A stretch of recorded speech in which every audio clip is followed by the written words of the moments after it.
अस्सलाम वालेकुम। एक बड़ी खूबसूरत बात कहीं पढ़ी थी, बल्कि हमारे मौज़म अली क़ादरी साहब थे, अल्लाह ताला उनकी मग़फ़िरत फरमाए। उन्होंने एक दफ़ा एक सिटिंग में एक उसूल सिखाया था, और वो था कि एक स्ट्रेटजिक प्लान कैसे बनाया जाता है। उन्होंने कहा बहुत सादा से चंद सवालात हैं, इनके जवाबात तलाश कर लो तो स्ट्रेटजिक प्लान बन जाता है। नंबर 1, जाना कहाँ है।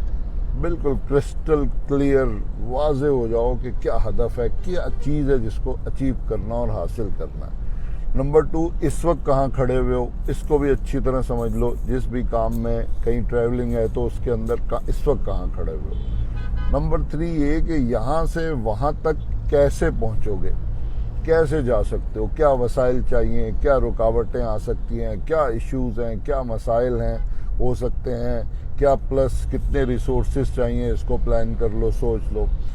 चौथी बात ये कि वहाँ क्यों जाना चाहते हो, ऑब्जेक्टिव क्या है, मकसद क्या है। और पांचवी और आखिरी बात ये कि कैसे पता चलेगा, वो माइलस्टोन्स क्या होंगे कि जिनको देखकर आपको लगेगा कि हाँ हम वहाँ पहुँच गए।